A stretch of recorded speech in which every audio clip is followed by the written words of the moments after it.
बिस्मिल्लाहिर्रहमानिर्रहीम। अस्सलामुअलैकुम viewers, welcome to my YouTube channel Faiz Mushtaq academy. Basically ये एक ऑनलाइन प्लेटफॉर्म है। यहाँ पर आप फ़िज़िक्स और एजुकेशन सब्जेक्ट के जितने भी कम्पिटिटिव एग्ज़ाम्स हैं उनकी प्रिपरेशन कर सकते हैं। तो ये जो हमने यूट्यूब चैनल के ऊपर आज से एक नई सीरीज़ का आगाज़ किया है, इसके अंदर हम specifically Punjab public service commission में जो लेक्चरर फ़िज़िक्स की सीट्स अनाउंस होने वाली हैं नेक्स्ट फ़ेज़ के अंदर, मेल और फीमेल की, उनकी प्रिपरेशन का आगाज़ करने लगे हैं। और थ्रू आउट द सीरीज़ आपको वन बाय वन पहले सब्जेक्टिव लेक्चर जो हैं वो यूट्यूब के हमारे इस चैनल के ऊपर अपलोड किए जाएंगे, और देन उसके बाद हम जो MCQs की प्रैक्टिस है वो भी साथ साथ इसकी स्टार्ट करेंगे। तो हमारा पहला लेक्चर जो है वो फ़िज़िकल क्वांटिटीज़ से रिलेटेड है, और ये जो हमारा सारे का सारा जो लेक्चर होगा ये टोटली PPSC बेस्ड लेक्चर होगा। मतलब हम इसको चीज़ों को सिर्फ़ और सिर्फ PPSC के पॉइंट ऑफ व्यू से ही देखेंगे। जो हमारे लिए एग्ज़ाम के अंदर चीज़ें काम आने वाली हैं, हम उन चीज़ों को ही सिर्फ़ और सिर्फ डिस्कस करेंगे।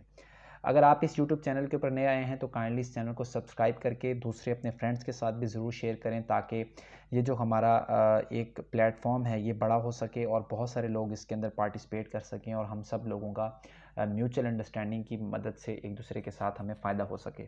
तो स्टार्ट करते हैं जी आज का लेक्चर। सबसे पहले फ़िज़िकल क्वांटिटीज़ हैं। फ़िज़िकल क्वांटिटीज़ दरअसल हम उन क्वांटिटीज़ को कहते हैं जिनके बिहाव के ऊपर हम सारे के सारे फ़िज़िक्स के लॉज को एक्सप्रेस कर सकते हैं। यानी ऑल दोज क्वांटिटीज़ जिनकी बेस के ऊपर आप फिज़िकल लॉज को एक्सप्रेस कर सकते हैं, उनको हम फिज़िकल क्वांटिटीज़ कहते हैं। फॉर एग्ज़ाम्पल, आपके पास एक कूलम्स लॉ है, F is equal to K Q1 Q2 divided by r square. अब इस लॉ को रिप्रेजेंट करने के लिए आपको जिन क्वांटिटीज़ की ज़रूरत पड़ रही है, यहाँ पे F की ज़रूरत पड़ रही है, R की, Q की, ये सारी की सारी जो क्वांटिटीज़ हैं ये हमारी फ़िज़िकल क्वांटिटीज़ होती हैं।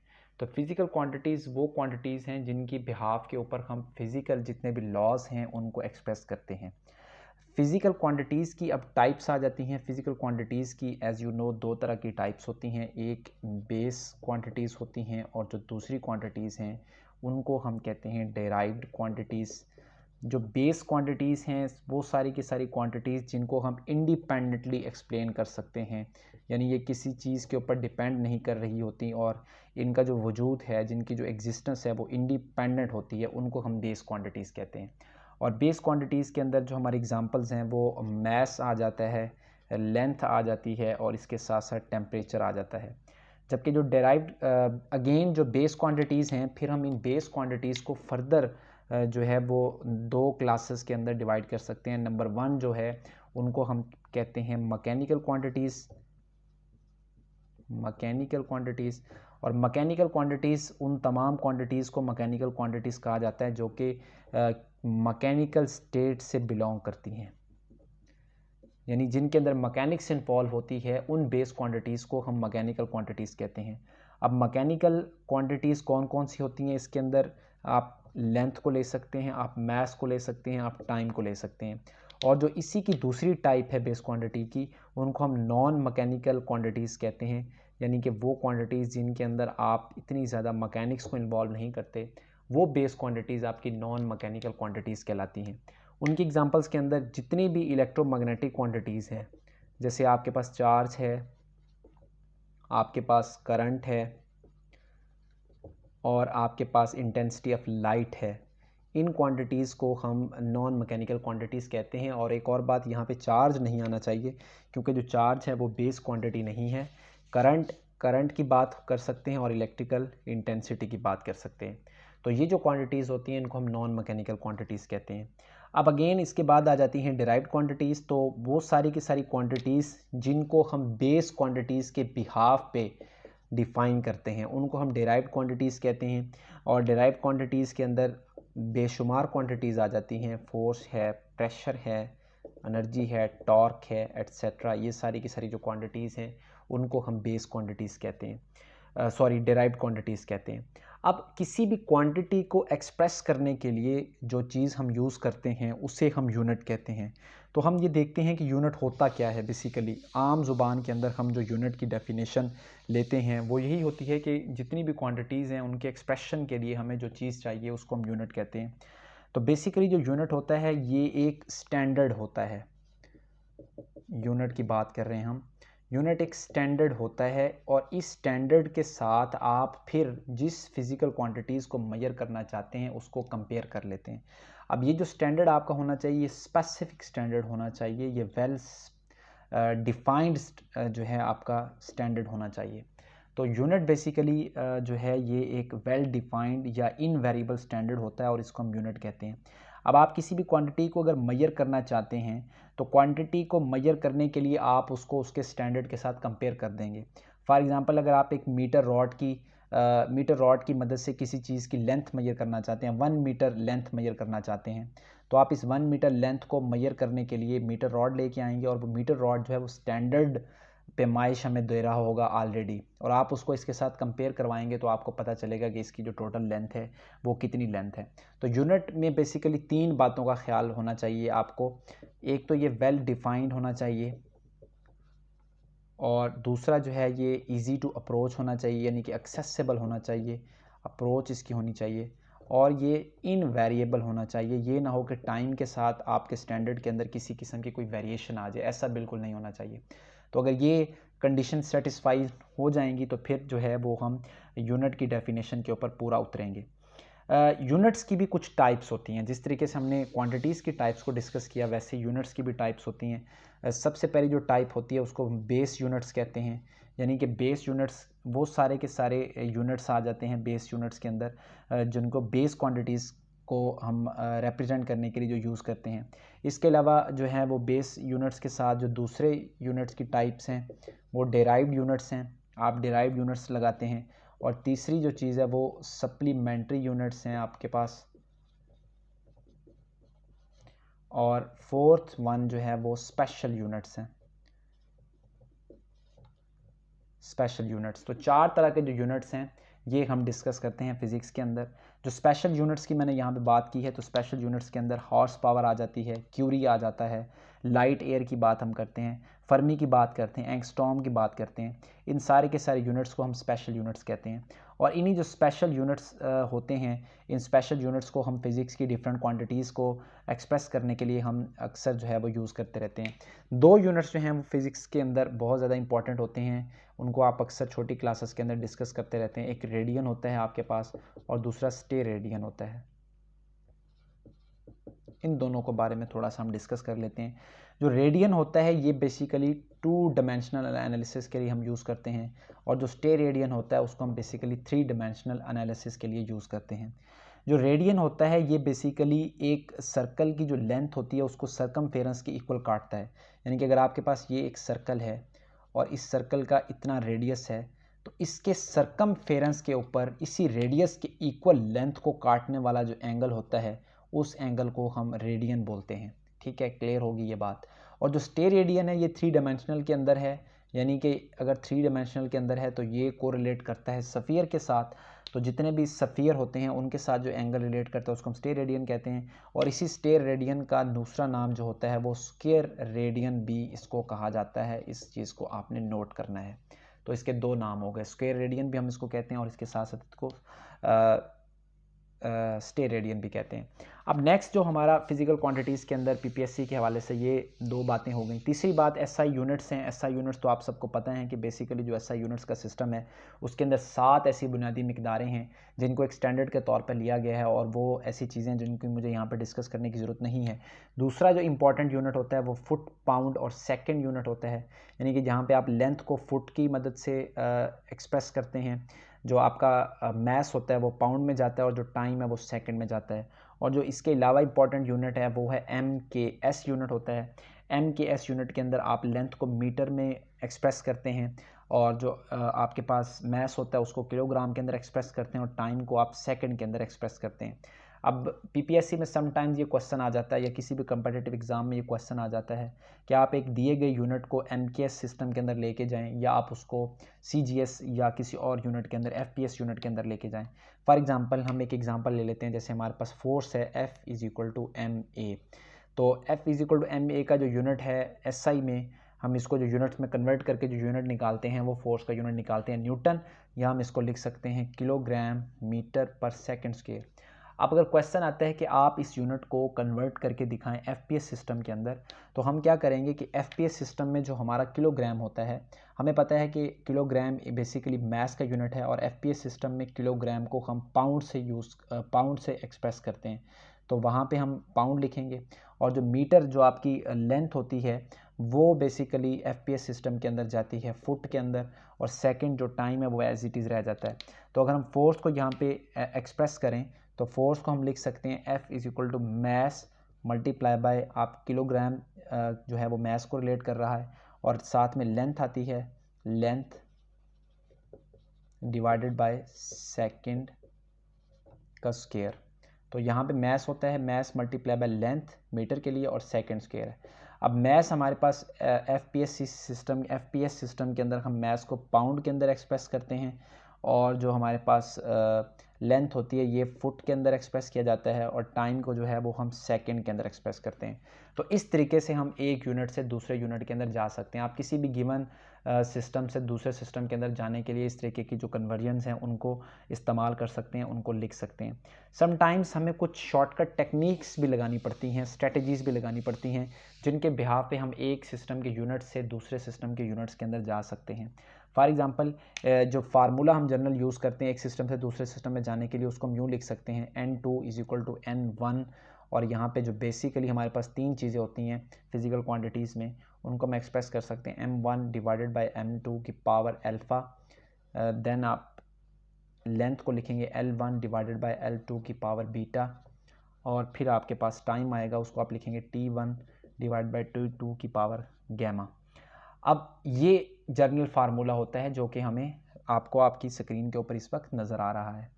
अब आपको कहा जाए कि आप क्या करें, जाउल को कन्वर्ट करें जाउल, ठीक है, हमें पता है ये वर्क का यूनिट होता है जाउल, और इसको हम किलोग्राम मीटर पर सेकंड स्क्वायर की सूरत में लिख सकते हैं, और इसकी डायमेंशन निकालें तो ये निकलेंगी ml/t की पावर -2। अब हमने इस सिस्टम को कन्वर्ट करना है एक सिस्टम से दूसरे सिस्टम के अंदर। फॉर एग्जांपल हम इसको फॉर द टाइम बीइंग हम इसको सीजीएस सिस्टम के अंदर कन्वर्ट करना चाहते हैं, यानी कि हम जाउल को सीजीएस सिस्टम के अंदर कन्वर्ट करने लगे हैं। तो जाउल को सीजीएस सिस्टम के अंदर कन्वर्ट करने के लिए सबसे पहले तो हमने उसकी डायमेंशन निकाल ली है। अब M1 यहाँ पे एक सिस्टम के अंदर क्वांटिटी को रिप्रेजेंट कर रहा है मैस की, और M2 दूसरे सिस्टम के अंदर क्वांटिटी को रिप्रेजेंट कर रहा है।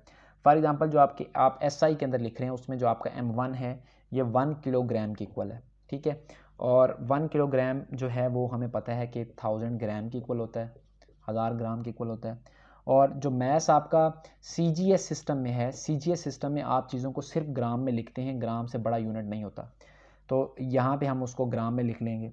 इसी तरीके से अगर आप लेंथ की बात करें तो लेंथ आपका जो SI सिस्टम है वहाँ पे मीटर है, और मीटर जो है हमें पता है वो 100 सेंटीमीटर के इक्वल होता है, और L2 CGS सिस्टम में जो हम इसको रिप्रेजेंट कर सकते हैं वो 1 सेंटीमीटर के थ्रू रिप्रेजेंट किया जा सकता है। इसी तरीके से जो टाइम है T1, ये दोनों में आप सेकंड से रिप्रेजेंट कर सकते हैं, इसको आसानी से 1 सेकंड से रिप्रेजेंट कर सकते हैं। अब आपने उसके बाद इनकी पावर लगानी होती है। अब आप यहाँ पे देखें कि हमारे पास जो जाउल था उसमें किलोग्राम की पावर 1 थी, तो इट मीन्स कि हमारे पास जो अल्फ़ा है चूँकि वो मैस को रिप्रेजेंट कर रहा है तो अल्फ़ा हमारे पास 1 आ जाएगा। लेंथ को रिप्रेजेंट कर रहा है, तो ये मास जो है यूनिट के अंदर ये लेंथ है, तो लेंथ हमारे पास बीटा, इसकी पावर भी 1 आ जाएगी। और जो टाइम है इसकी जो आपके पास पावर आ रही है वो -2 आ रही है। तो ये पावर्स हो गई, और यहाँ पे हमने कन्वर्जन कर दी एक यूनिट से उसको दूसरे यूनिट के अंदर। जब ये स्टेप हमारा हो जाता है तो नेक्स्ट स्टेप के अंदर हम इसको लिखते हैं ऊपर वाले फार्मूला के अंदर। कैसे लिखेंगे ज़रा इसको गौर से देखें। N2 यानी कि हम इसको कन्वर्ट करने लगे हैं CGS सिस्टम के अंदर इंटू N1, जो भी आपको नंबर्स उस टाइम पे दिया जाएगा। अब M1 के अंदर ग्राम्स कितने बनते हैं, 1 किलोग्राम को कन्वर्ट करते हैं तो वो हमारे पास आ जाता है 1000 ग्राम, और M2 में हमें पता है कि इस सिस्टम के अंदर तो हम उसको 1 ही लेंगे, और इसकी पावर जो है वो भी 1 आएगी। देन हम नेक्स्ट पे देखते हैं L1 हमारे पास जो है वो 100 सेंटीमीटर में कन्वर्ट हो जाता है, और जो L2 है वो 1 ही रहता है, और इसकी पावर आ जाती है 1। इसी तरीके से जो टाइम है ये तो दोनों में सेकंड ही रहता है, तो हम इसको लिख सकते हैं 1 डिवाइडेड बाय 1, और इसकी जो पावर है ये -2 है। जब आप इस सब को सॉल्व करेंगे कैलकुलेटर की मदद से कर सकते हैं, या वैसे भी हमें क्लियरली नज़र आ रहा है, तो हमारे पास जो आंसर आएगा यानी कि CGS सिस्टम के अंदर जो कन्वर्जन होगी वो 10⁻⁷ होगी। और जो 10⁻⁷ जो है इसको हम 10⁻⁷ अर्ज भी कह सकते हैं, यूनिट्स को कन्वर्ट करने के लिए जाउल को हमने जब कन्वर्ट किया CGS सिस्टम में, और यही हमारा आंसर आएगा कि जो 1 जाउल है ये 10⁻⁷ अर्ज होता है किस में, CGS सिस्टम के अंदर। ठीक है, तो इस तरीके से आप यूनिट्स को एक सिस्टम से दूसरे सिस्टम के अंदर कन्वर्ट कर सकते हैं। मैं उम्मीद करता हूँ आपने इसको अंडरस्टैंड किया होगा। अब आपने करना क्या है, आप CGS सिस्टम के थोड़े बहुत जो यूनिट्स हैं उनको गो थ्रू करेंगे, उनको देखेंगे, उनके कन्वर्जन को देखेंगे। इसके अलावा टाइम के जो यूनिट्स हैं उनको देख लें, स्पीड के यूनिट्स को देख लें, सारे वर्क है, प्रेशर है, इस तरीके के सारे यूनिट्स को हम देख सकते हैं। इन्हीं लॉज के ऊपर वो सारे के सारे बेस करते हैं। अब जब यूनिट्स की बात हमने कर ली और उसके साथ साथ हमने ये भी देख लिया कि कितने तरह के यूनिट्स होते हैं, कितनी तरह की फ़िज़िकल क्वांटिटीज़ होती हैं, देन यूनिट्स के बाद जो चीज़ हमारे पास आती है वो है डायमेंशन। डायमेंशन से समटाइम्स क्वेश्चन आता रहता है पेपर्स के अंदर कि किसी भी फिज़िकल क्वांटिटी की या किसी फार्मूला की आप डायमेंशन हमें कैलकुलेट करके दें। तो बेसिकली डायमेंशन को जब हम कैलकुलेट करते हैं तो डायमेंशन में 3 चीज़ें हमारे काम आती हैं। एक हमारे काम आता है मैस ऑब्जेक्ट का, दूसरी चीज़ हम लेते हैं लेंथ, और तीसरी चीज़ हम लेते हैं टाइम। तो जितनी भी क्वांटिटीज़ होती हैं हमने उन क्वांटिटीज़ को कन्वर्ट करना होता है, कन्वर्ट करके MLT के अंदर लेके आना होता है, और इसी मदद से हम जो है वो डायमेंशन कैलकुलेट करते हैं।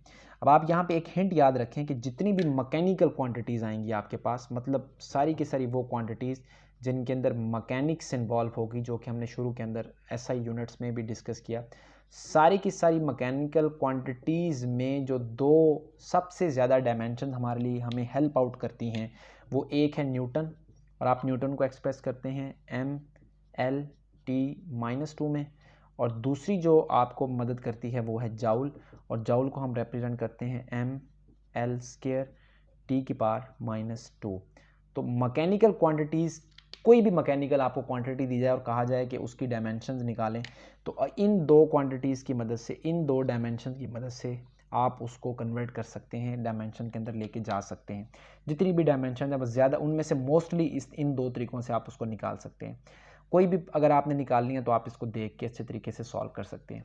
अब अगर नॉन मैकेनिकल क्वांटिटीज़ आ जाएँ, तो नॉन मैकेनिकल क्वांटिटीज़ के अंदर जो डायमेंशन हमें हेल्प आउट करती हैं उनमें एक तो है चार्ज की डायमेंशन, चार्ज की डायमेंशन Q होती है, और दूसरा हमें हेल्प करने वाली चीज़ जो है वो करंट की डायमेंशन है। करंट की डायमेंशन हम QT इन्वर्स से लिख सकते हैं, और तीसरी चीज़ होती है वोल्टेज, V=IR वाले फार्मूला से कैलकुलेट करेंगे, ये बनती है ML²T⁻², और जो Q चार्ज है इसकी पावर हम लेते हैं -1। तो ये वोल्टेज की है। तो जितनी भी मैकेनिकल, नॉन मैकेनिकल क्वांटिटीज़ हमें दी जाएंगी, फॉर एग्जांपल मैग्नेटिक फील्ड आ जाता है, इलेक्ट्रिक फील्ड आ जाता है, डाइपोल मोमेंट आ जाता है, इसके अलावा और भी सारी की सारी इस तरीके की जितनी भी क्वांटिटीज़ आ जाती हैं, उनको हम इन 3 डायमेंशंस के बेस के ऊपर उनकी डायमेंशन को कैलकुलेट कर सकते हैं। और अगर मैकेनिकल में हमारे पास आ जाती है कोई भी क्वांटिटी, टार्क आ जाता है, प्रेशर है, पावर है, इस तरीके की चीज़ें, तो वहाँ पे बेसिकली ये 2 जो डायमेंशन है ये हमें सबसे ज़्यादा हेल्प आउट करती हैं डायमेंशंस को कैलकुलेट करने में। तो डायमेंशंस की आप प्रैक्टिस करें, MLT को जहन में रखें और ये 3 डायमेंशंस को जहन में रखें, प्रैक्टिस करें। हम इसके MCQs भी डिस्कस करेंगे, तो वहाँ से ये जो चीज़ है आपकी ये इंशाल्लाह क्लियर हो जाएगी। अब हम बात कर लेते हैं सिग्निफिकेंट फिगर्स की। सिग्निफिकेंट फिगर्स एक इम्पॉर्टेंट हमारा टॉपिक आ जाता है, सिग्निफिकेंट फिगर्स।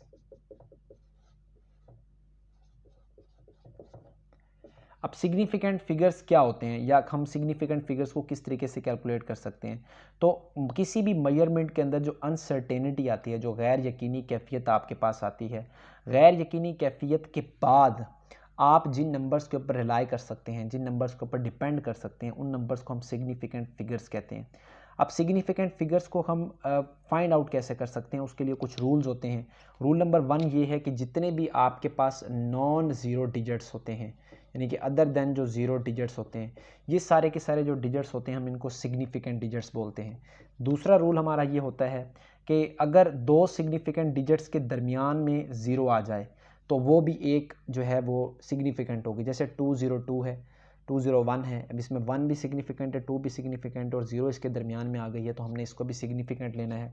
और जो तीसरा रूल होता है वो ये कहता है कि जितनी भी स्टार्टिंग ज़ीरोज़ होती हैं वो सिग्निफिकेंट नहीं होती। जैसे 0 0 0 1 मैंने लिखा, तो यहाँ पे सिर्फ 1 सिग्निफिकेंट है, 0 0 सिग्निफिकेंट नहीं है, ये स्टार्ट में आ जाता है।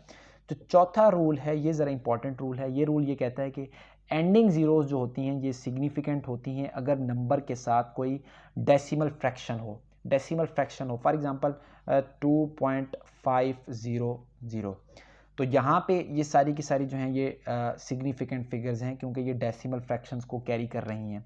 अगर होल नंबर हो, फॉर एग्जांपल जैसे आपके पास ये एक नंबर है 5000, अब ये भी एंडिंग ज़ीरोज़ हैं सारी की सारी, इनकी जो हमने सिग्निफिकेंसी है ये डिपेंड करती है कि आप जिस भी क्वांटिटी को मेजर कर रहे हैं उस क्वांटिटी को जिस मेजरिंग इंस्ट्रूमेंट से आपने मेजर किया है उसका लीस्ट काउंट कितना है। Depending upon its least count आप इनमें से फिर डिसाइड करेंगे कि कौन सी ज़ीरो आपके काम की है और कौन सी ज़ीरो आपके काम की नहीं है। इसकी एक एग्ज़ाम्पल हम लोग ले लेते हैं। जैसे फॉर एग्ज़ाम्पल आपके पास 50,000 kg है, मैस है आपके पास एक 50,000 kg, और इतने मैस को आप एक्सप्रेस कर रहे हैं, आप मेजर कर रहे हैं एक ऐसे मेजरिंग इंस्ट्रूमेंट के साथ जिसका जो लीस्ट काउंट है वो 10 किलोग्राम है। अब ये यहाँ पे 1 2 3 4 ज़ीरो शो कर रहा है और जो आपका लीस्ट काउंट है उसके अंदर जो है वो सिर्फ और सिर्फ एक ज़ीरो आ रही है, और यहाँ पे आपके पास 50,000 है। तो आप 50,000 को डायरेक्टली क्या करेंगे, ये जो 10 है इसको इसके देखेंगे कि इसका जो लीस्ट काउंट है आपका वो 10 है, तो इस हिसाब से अब आपने इसकी कन्वर्जन करनी है। तो यहाँ पे 4 ज़ीरोज़ हैं, एक ज़ीरो इससे कट जाएगी तो बाकी आपके पास 3 ज़ीरोज़ और 5 बच जाएगा। तो हमारे पास जो number of remaining significant figures होंगे वो 4 होंगे। इसी तरीके से अगर मैं कहता हूँ कि लीस्ट काउंट 100 किलोग्राम है, तो फिर जो हमारे पास सिग्निफिकेंट फिगर्स होंगे वो हम ये जो 2 ज़ीरोज़ हैं इन 2 ज़ीरो से कट जाएंगी, तो फिर हमारे पास जो सिग्निफिकेंट फिगर्स हैं वो 3 आएंगे। यानी कि जो चौथा रूल है उसकी इस 2 तरीके से हम डिवीजन कर सकते हैं, 2 तरीक़ों से हम इन चीज़ों को देख सकते हैं। इसके साथ साथ जो आपने एक चीज़ रिमेंबर रखनी है, याद रखनी है, जो कि बहुत इंपॉर्टेंट चीज़ है, वो ये है कि सिग्निफिकेंट फिगर जो आपके हैं वो यूनिट्स के चेंज होने से चेंज नहीं होते। फॉर एग्जांपल हम एक यूनिट से दूसरे यूनिट में जा रहे होते हैं, लेकिन उस दौरान जो सिग्निफिकेंट फिगर्स होते हैं वो सेम ही रहते हैं। फॉर एग्जांपल आपने किसी एक चीज़ की लेंथ को मेजर किया, वो आई 12 सेंटीमीटर आपके पास आई। अब आपने इस 12 सेंटीमीटर को कन्वर्ट कर लिया इसके अंदर मीटर्स के अंदर, और आपके पास जो आंसर है वो आया 0.12 मीटर, और फिर आपने इसको कन्वर्ट कर लिया किलोमीटर के अंदर, तो आपके पास आंसर आया 0.0012 किलोमीटर। ठीक है, तो अब ये आप क्या कर रहे हैं कि पहले से दिया हुआ जो आपके पास एक इन्फॉर्मेशन थी उसको आप डिफरेंट यूनिट्स के अंदर कन्वर्ट कर रहे हैं। तो इसमें भी सिग्निफिकेंट फिगर्स आपके 2 रहेंगे, इसमें भी सिग्निफिकेंट फिगर्स 2 रहेंगे, और इसमें भी सिग्निफिकेंट फिगर्स 2 रहेंगे। यानी कि जो सिग्निफिकेंट फिगर्स हैं वो आपके यूनिट्स के चेंज करने से उनके ऊपर किसी किस्म का कोई फ़र्क नहीं पड़ता, वो एज इट इज़ रहते हैं। जिस तरीके से पहले हम उनको लेके चल रहे होते हैं बिल्कुल वो वैसे के वैसे ही रहते हैं, उनके अंदर किसी किस्म की कोई तब्दीली नहीं आएगी। तो ये हमारा जो है वो यूनिट्स के हवाले से, सिग्निफिकेंट फिगर्स के हवाले से बात हो गई कि हम सिग्निफिकेंट फिगर्स को किस तरीके से ले सकते हैं। अब कुछ एग्जांपल्स हम देख लेते हैं जिनके अंदर हमें डायमेंशन कैलकुलेट करना पड़ती है, लेकिन चीज़ें हमारे लिए काफ़ी मुश्किल हो जाती हैं। जैसे एक क्वेश्चन है x = AT + BT स्क्वायर। अब यहाँ पे इस क्वेश्चन में वो आपसे कह दे फॉर एग्जांपल कि आप यहाँ से A की डायमेंशन निकाल के दें और B की डायमेंशन निकाल के दें। तो डायमेंशनल एनालिसिस में जो आपने बात याद रखनी है वो ये है कि अगर क्वांटिटीज़ ऐड हो रही हों तो ये जो बराबर के दूसरी साइड पे जो क्वांटिटी होती है उसके जो यूनिट्स और डायमेंशन होते हैं ये दोनों क्वांटिटीज़ उसके इक्वल हैं। जैसे x जो है ये हमें पता है ये लेंथ को रिप्रेजेंट करता है, तो अगर बराबर के इस तरफ लेंथ है तो ये जो सारा प्रोडक्ट है ये भी लेंथ होना चाहिए, और ये सारे का सारा जो प्रोडक्ट है ये भी क्या होना चाहिए, हमारा लेंथ होना चाहिए। फॉर एग्जांपल हम यहाँ से देख लेते हैं कि x को हमने इक्वल कर दिया AT के, कि जो डायमेंशन x की है वही डायमेंशन A और T के प्रोडक्ट की है। अब जो x है हमारा ये चूंकि लेंथ को रिप्रेजेंट कर रहा है तो इसकी डायमेंशन हम ले लेंगे L। अब A एज इट इज़ रहने देते हैं क्योंकि वो अननोन है, और जो T है वो बेसिकली टाइम है तो उसकी डायमेंशन हम ले लेते हैं T। अब अगर आपने यहाँ से A कैलकुलेट करना है तो T जो है वो दूसरी साइड पे जाकर डिवाइड हो जाएगा, तो ये आ जाएगा L/T। मतलब ये है कि जब भी दो क्वांटिटीज़ आपस में ऐड हो रही होंगी या सब्ट्रैक्ट हो रही होंगी तो बराबर की एक साइड पे मौजूद क्वांटिटी की जो डायमेंशंस होंगी बराबर के दूसरी साइड पे मौजूद क्वांटिटीज़ की डायमेंशन का जो प्रोडक्ट है वो उसी के इक्वल आएगा, उसके अंदर किसी किस्म की तब्दीली नहीं आएगी। इस तरीके से हम यहाँ से बी की भी आपने कैलकुलेट कर लेनी है दूसरी इसकी एग्जाम्पल। लेकिन अगर सूरत हाल हमारे पास फिर एक और एग्जाम्पल आ जाती है, जैसे ये है, हम एक इक्वेशन लिखते हैं P minus a over we t. अब ये p v is equal to n r t वाली इक्वेशन से हमने यहाँ पे जो है जो गैस रियल गैस इक्वेशन और आइडियल गैस इक्वेशन लेते हैं उसके हिसाब से इसको लिखा हुआ है। अब जैसे आपको कहा जाए कि यहाँ से आप ए की डायमेंशन कैलकुलेट करके दें, हमें पता है कि क्वांटिटी दो क्वांटिटीज़ हैं, यहाँ पे प्रेशर है। अब अगर ये पी प्रेशर के इक्वल है तो ये ए ओवर वी टी भी पूरे का पूरा प्रोडक्ट प्रेशर के इक्वल आएगा, यानी कि हम लिख सकते हैं A over we T is equal to pressure. ठीक है, अब जो प्रेशर की डायमेंशन होती हैं, हमें पता है कि जो प्रेशर है हम इसका पहले इसको यूनिट में कन्वर्ट करते हैं तो न्यूटन मीटर पर मीटर स्क्वायर है, और अगर आप इसकी डायमेंशन निकालते हैं तो M L inverse T raise to the power -2 बन जाएगी। अब जो डायमेंशन ये हैं सारे के सारे प्रोडक्ट की डायमेंशन यही होनी चाहिए। अब ए अननोन है, वैसे का वैसे रहेगा। वॉल्यूम जो है सॉरी ये P over A over we T velocity जो हमारे पास होती है, ये हमें पता है कि v is equal to s is equal to v t है, और यहाँ से v जो है हमारा ये s ओवर टी है, तो हम इसको l ओवर टी लिख सकते हैं वेलोसिटी को। और जो t टेम्परेचर है वो हमें पता है केल्विन आ जाता है, तो यहाँ से a जो है ये यहीं पे पड़ा रहेगा, और बाकी सारी की सारी जो नीचे वाली चीज़ आ रही है वो इस तरफ जाके मल्टीप्लाई हो जाएगी, और इस तरीके से हमें a की डायमेंशन का पता चल जाएगा। हम इसको इस तरीके से कैलकुलेट कर सकते हैं। अब जो डायमेंशनल एनालिसिस के अंदर एक और प्रॉब्लम हमारे पास रेज होती है जो पेपर में आ जाती है समटाइम्स, वो है पावर के हवाले से, एक्सपोनेंट्स के हवाले से।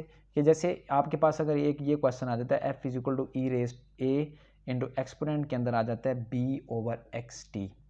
तो रिमेंबर, ऑलवेज रिमेंबर कि जब भी इस तरीके की क्वांटिटीज़ आएँ तो एक्सपोनेंट्स की जो पावर होती हैं उनकी जो डायमेंशन होती है वो हमेशा 1 के इक्वल होती है। यानी कि ये एक्सपोनेंट की पावर में b ओवर एक्स टी आ रहा है, तो ये जो b ओवर एक्स टी है ये ऑलवेज इक्वल टू 1 है। मतलब अगर यहाँ पे e raise to the power 2 theta आएगा तो वो भी 1 के इक्वल है। e raise to the power जितनी भी इसकी पावर आएगी वो सारी की सारी हमेशा 1 के इक्वल आएगी। तो यहाँ से अगर आपने b की वैल्यू निकालनी है तो एक्स टी दूसरी साइड पे जाके मल्टीप्लाई हो जाएगा। तो जो आपका x है वो लेंथ है हमें पता है, और जो t है वो हमारा टाइम है, तो b की जो डायमेंशन आती हैं वो एल टी आ रही हैं। तो इस तरीके से आप किसी भी जो एक्सपोनेंट है उसकी पावर को आराम से कैलकुलेट कर सकते हैं। आपको उसकी कैलकुलेशन के अंदर किसी किस्म का कोई प्रॉब्लम जो है वो फेस करना नहीं पड़ेगा। तो ये सिग्निफिकेंट फिगर्स का जो हमारा टॉपिक है वो यहाँ पे ख़त्म हो जाता है। अब मज़ीद आगे जाने आज जो वीडियो है ये काफ़ी हो गई है, 27 से 28 मिनट की हो गई है। तो आज के पहले लेक्चर के अंदर हमने जो बातें डिस्कस की उसके अंदर बेसिक चीज़ें देखी यूनिट्स के हवाले से, और उसके अलावा फ़िज़िकल क्वांटिटीज़